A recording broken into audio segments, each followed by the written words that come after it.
Olá pessoal, sejam bem-vindos ao canal Química com Potássio. Eu, professor João Castro, trazendo mais um assunto de Química para você. Hoje vamos aprender sobre a Lei de Hess. Pessoal, a Lei de Hess ela é muito utilizada nos vestibulares para descrever reações que ocorrem em várias etapas. Então, você tem uma reação também que é difícil determinar seu ΔH.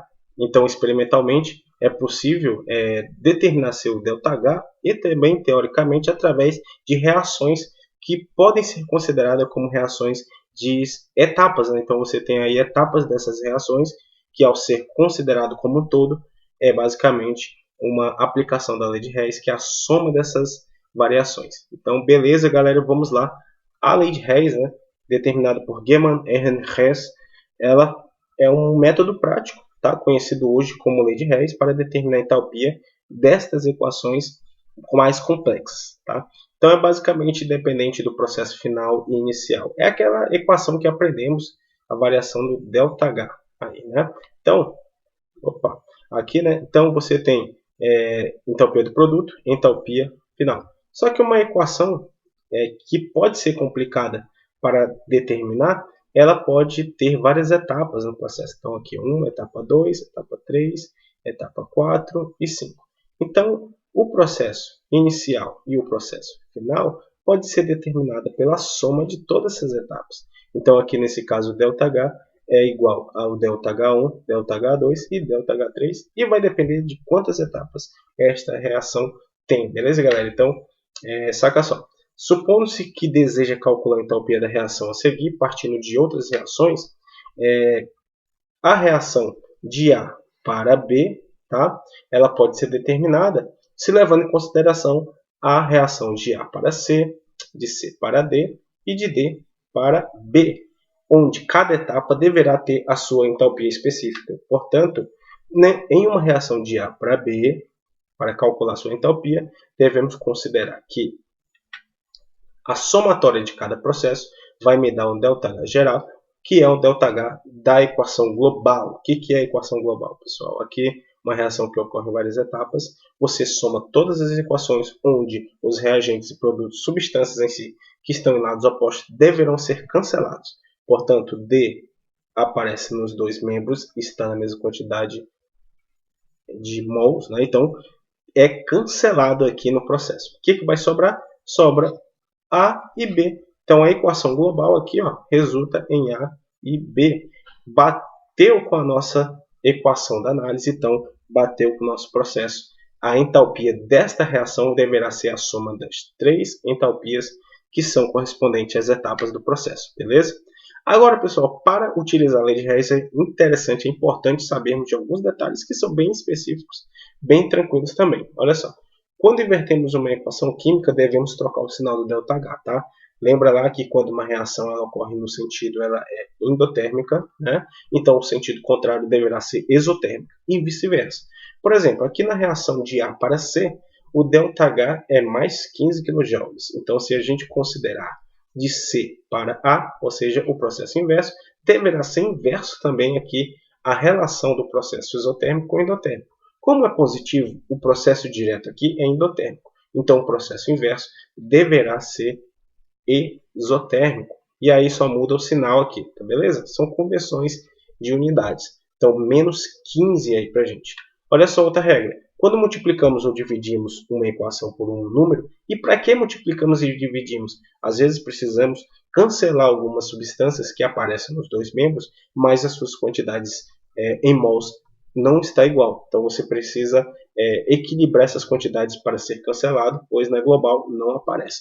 Então aqui nesse caso precisamos multiplicar ou dividir estas substâncias. No caso, o ΔH da reação também deverá ser multiplicado ou dividido. Por exemplo, aqui eu tenho uma reação de D para B. E eu vejo que o ΔH é mais 20, ou seja, o processo endotérmico que absorve 20 kJ de energia. Se eu multiplico esta reação por 2, né, como já vimos nas aulas anteriores, é uma propriedade extensiva, depende da quantidade de matéria.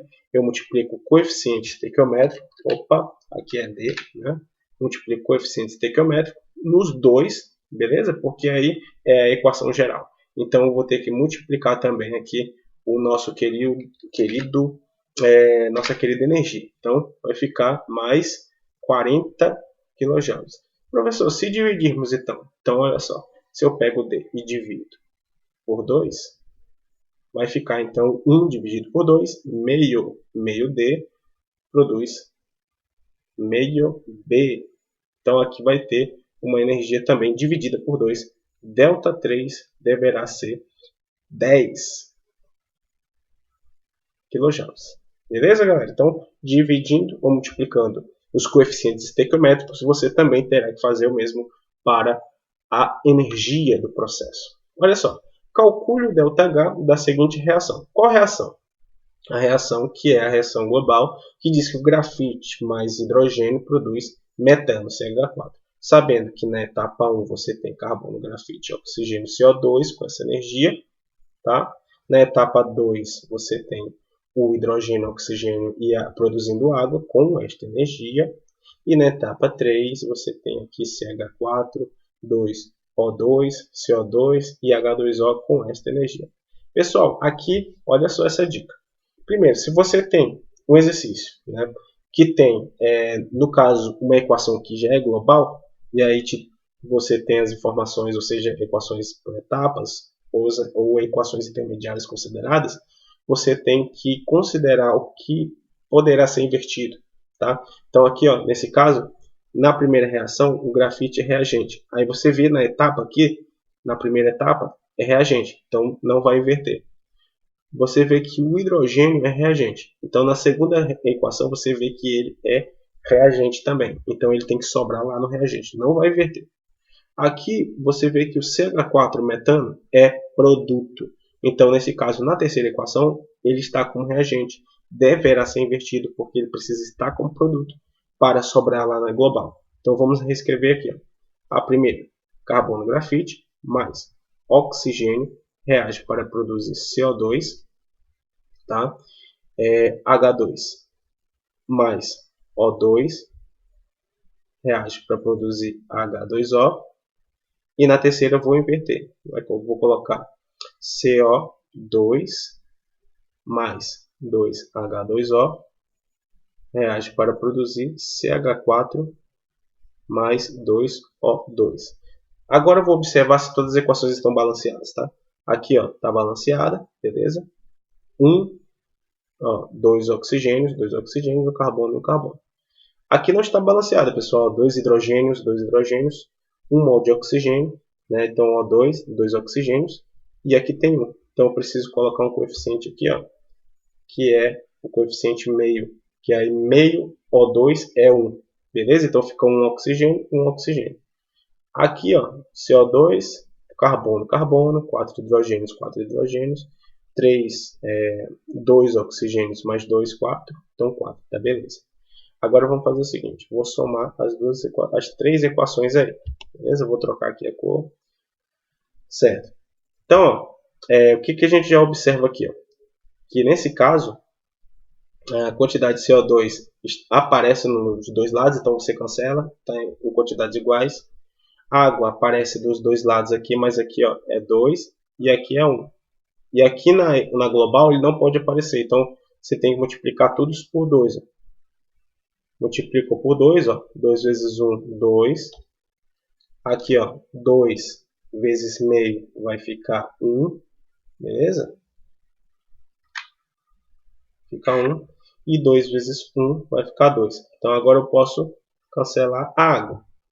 Agora, observe que aqui é 1 e aqui é 1. Então 1 mais 1, 2. Tá? E aqui já tem 2 oxigênio. Então, ó, 2 oxigênios cancela com 2 oxigênios. O que sobrou aí na nossa equação? Sobrou realmente o que aparecia na equação global, que é carbono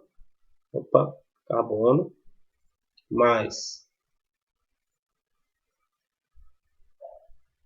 carbono mais 2H2 reage para formar CH4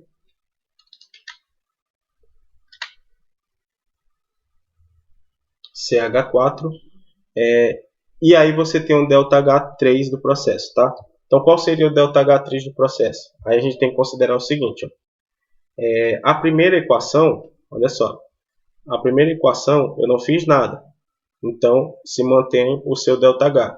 A segunda equação eu multipliquei por 2, então eu também multipliquei esta equação aqui, ó, quer dizer, essa energia por 2. Beleza? Deu esse valor aqui, ó, menos 521. E o terceiro processo eu inverti, então eu inverti o sinal. Note, pessoal, que aqui não apareceu, mas deve ter faltado, tá? Ou pode aparecer também em uma questão de vestibular em que eles não colocam sinal, porque a energia ela pode ser positiva ou negativa, isso aí vai depender da conversão. Como a reação é uma reação de combustão, então sempre negativo aí, tá? Então negativo ficou positivo. Então somando todos aqui, ó, eu tenho um ΔH total de menos 78,17. Então esta reação aqui final é uma reação exotérmica que libera uma energia aí de aproximadamente menos 78 kJ, tá bom? Ok, galera, então é isso aí. Vamos lá para a próxima equação. Olha só, dadas as seguintes equações termoquímicas. A equação termoquímica 1, equação termoquímica 2. Vou apagar aqui para a gente não confundir. Então aqui você pode concluir que as duas vão somar para produzir esta equação termoquímica aqui, tá bom? Qual é o ΔH desse processo? Você já coloca o resultado? Acho que não. Então, vamos lá, vamos fazer. Então aqui eu tenho S mais O2 produzindo SO2. Aqui eu tenho S. Olha só, vamos logo raciocinar. SO3 é produto, certo?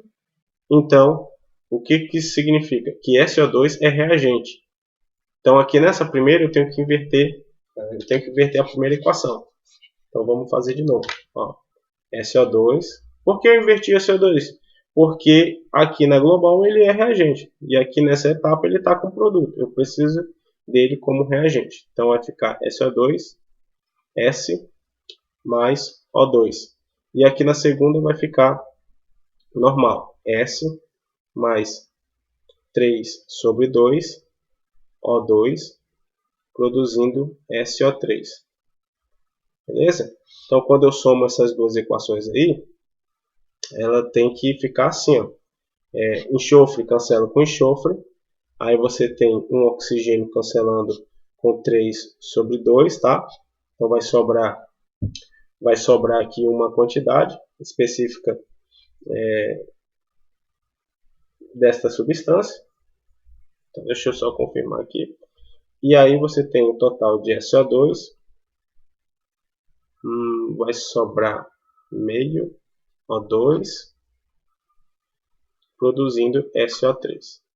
Galera, esse 1 aqui é basicamente aquele cálculo, né? 1 menos 3 sobre 2, tá? Então aqui 1 sobre 1 vai ficar o quê? Olha só, 1 sobre 1 é igual a 2 sobre 2 menos 3 sobre 2. Então você tem aqui 2 menos 3, como não pode ser negativo esses coeficientes, a gente considera 3 menos 2 dividido para 2. Então aqui vai ficar 1 sobre 2, tá? É por isso que ficou ali aquele coeficiente para O2. Agora, como eu não precisei multiplicar, nem dividir ninguém aí, mas eu tive que inverter esse cara. Então o primeiro aqui, ΔH, não é mais negativo, e sim positivo. 297 ΔH. E o segundo aqui, ΔH, se mantém, tá? Vai ficar 396. Então aqui somando ΔH é 1 mais ΔH2, você tem aqui um total de, olha lá, menos positivo aqui 297, né? Mais menos, então vai ficar menos 396, que dá um total de menos 99 kJ por mol. Tá? Então aqui você tem um processo, resposta D, um processo exotérmico para esta reação. A diferença da entalpia para a combustão completa do acetileno será quanto? Então aqui você tem de novo esta reação, tá? Reação do processo do acetileno mais 2,5 O2 produzindo CO2 mais água. Então aqui os dados dizem que a primeira reação tem essa energia, a segunda tem essa e a terceira tem essa. Então se a gente comparar aqui, olha só, quantidade de o acetileno, ele está como produto e aqui ele está como reagente, então já vou ter que inverter esse cara. Na segunda não preciso, porque o oxigênio está como reagente, aqui também está como reagente nas duas. E nesse caso aqui, ó, olha só, o CO2 está com produto e também está com produto. Então vou inverter só a primeira mesmo. Então vai ficar C2H2 reage para produzir 2 carbonos mais H2, beleza? E aí na segunda eu vou deixar do jeito que está, então H2 mais 0,5 é a mesma coisa que meio, mas eu vou deixar 0,5 só para ficar louquinho. Então, ó, 2 vai produzir H2O, tá? E aqui vai ficar carbono mais oxigênio, produz CO2. Então, agora eu vou somar tudo. Vai ficar assim, ó. Eu inverti a primeira, certo? Então, ΔH dela vai ser negativo agora, menos 54. Aí, a segunda se mantém. Então, ΔH aqui é igual a menos 68,3. E a terceira, vou escrever um pouquinho aqui em cima, senão vai ficar atrás. Vai ficar menos 9,4. Não vou precisar multiplicar ninguém, tá? Que aqui, ó, H2 cancela com H2, não deve aparecer no produto, então tá beleza. Beleza? Então aqui, ó, o carbono, ele não aparece no produto. Então aqui eu multiplico por 2. 2, 2, né? E 2. Então aqui, ó, cancelo, cancelo. Significa que esse daqui, ó, eu também vou ter que multiplicar por 2. Então vai ficar aí 94, 188, né? 188,2. Beleza? Se não tiver ruim de matemática, é isso aí. Então, ó, o que sobrou? Sobrou C2H2, que mais? 2 O2 mais 0,5, 2,5 O2, produzindo 2CO2 mais H2O. Deu certinho. Agora eu vou somar todos esses valores aí, tá bom? Que valores? Esse daqui, ó, menos 54 mais menos 68,3 mais, olha só, vou colocar aqui embaixo, mais menos 188,2. Beleza? Então, quanto é que vai dar isso aí? Eu vou colocar...